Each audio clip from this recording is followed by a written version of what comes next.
എപ്പോഴെങ്കിലും ആലോചിച്ചിട്ടുണ്ടോ അനസ്തീഷ്യയ്ക്ക് മുമ്പും സർജറിക്ക് മുമ്പും എന്തുകൊണ്ടാണ് ഭക്ഷണം കഴിക്കരുത്, വെള്ളം കുടിക്കരുത് എന്ന് ഡോക്ടർമാർ നിർദ്ദേശിക്കുന്നത്?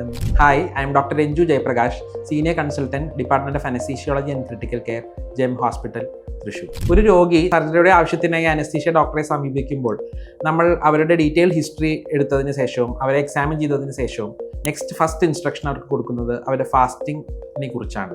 ഫാസ്റ്റിംഗ് ഗൈഡ് ലൈൻസ് എന്നുള്ളത് കൊണ്ട് ഉദ്ദേശിക്കുന്നത് ഓപ്പറേഷന് എത്ര മുമ്പ്, അനസ്തീഷ്യ കൊടുക്കുന്നതിന് എത്ര മുമ്പ് വരെ ഭക്ഷണം കഴിക്കാം, എത്ര മുമ്പ് വരെ വെള്ളം കുടിക്കാം എന്നുള്ളതിൻ്റെ ക്ലിയർ ഇൻസ്ട്രക്ഷൻസ് രോഗിക്ക് കൊടുക്കുന്നതാണ് ഫാസ്റ്റിംഗ് ഗൈഡ് ലൈൻസ് എന്നുകൊണ്ട് ഉദ്ദേശിക്കുന്നത്. എന്തിനാണ് ഫാസ്റ്റിംഗ്? ഓപ്പറേഷൻ ചെയ്യുമ്പോൾ അല്ലെങ്കിൽ അനസ്തീഷ്യ കൊടുക്കുമ്പോൾ രോഗി ഭക്ഷണം കഴിച്ചിരിക്കുന്ന ഒരു അവസ്ഥയിലാണെങ്കിൽ, അല്ലെങ്കിൽ ആമാശയത്തിൽ ഭക്ഷണമുള്ള ഒരു അവസ്ഥയിലാണെങ്കിൽ ആമാശയം വഴി ഭക്ഷണം അന്നനാളത്തിലോട്ട് വന്ന് അന്നനാളം വഴി തൊണ്ടയിലെത്തി അവിടുന്ന് ശ്വാസനാളത്തിലോട്ട് ഇറങ്ങി ഒരു ആസ്പിരേഷൻ ന്യൂമോണിയ ഉണ്ടാവാനുള്ള സാധ്യത വളരെയധികമാണ്. അതുകൊണ്ട് തന്നെ ഭക്ഷണം കഴിക്കുന്നതിനും വെള്ളം കുടിക്കുന്നതിനും കൃത്യമായ ഗൈഡ് ലൈൻസ് ഡോക്ടർമാർ നിർദ്ദേശിക്കുന്നുണ്ട്. ഓപ്പറേഷന് മുമ്പ് അല്ലെങ്കിൽ അനസ്തീഷ്യ കൊടുക്കുന്നതിന് 2 മണിക്കൂർ മുമ്പ് വരെ നമുക്ക് വെള്ളം കുടിക്കാം. പച്ചവെള്ളം, കട്ടൻ കാപ്പി, കട്ടൻ ചായ, പൾപ്പില്ലാത്ത ഫ്രൂട്ട് ജ്യൂസസ് ആണ് 2 hours മുമ്പ് വരെ എടുക്കാവുന്നത്.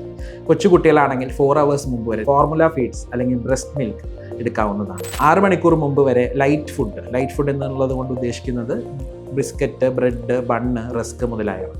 8 hours മുമ്പ് വരെ, 8 മണിക്കൂർ മുമ്പ് വരെ നമുക്ക് സോളിഡ് മീൽ എടുക്കാവുന്നതുമാണ്. ആദ്യകാലങ്ങളിൽ തലേ ദിവസം രാത്രി മുതൽ തന്നെ രോഗികളോട് ഫാസ്റ്റ് ചെയ്യാൻ പറയുകയായിരുന്നു. ഇപ്പോൾ എന്തുകൊണ്ടാണ് ആ ക്ലിയർ ഇൻസ്ട്രക്ഷൻസ് വന്നിട്ടുള്ളത് എന്ന് വെച്ചാൽ, കൂടുതൽ നേരം ഫാസ്റ്റ് ചെയ്യുമ്പോൾ രോഗികളുടെ ഓപ്പറേഷൻ കഴിഞ്ഞിട്ടുള്ള റിക്കവറി ഡിലേഡ് ആയിട്ടാണ് കണ്ടുവരുന്നത്. അതുപോലെ രോഗികൾക്ക് ദാഹം ഉണ്ടാവാം, അതേപോലെ ഇലക്ട്രോലൈറ്റ് ഇംബാലൻസസ് ഉണ്ടാവാം, രോഗികൾ ഇറിറ്റബിൾ ആവാം എന്നുള്ള കാരണങ്ങൾ കൊണ്ടാണ് ക്ലിയർ ആയിട്ടുള്ളൊരു ഫാസ്റ്റിംഗ് ഗൈഡ് ലൈൻസ് ഇപ്പോൾ ഡോക്ടർമാർ നിർദ്ദേശിക്കുന്നത്.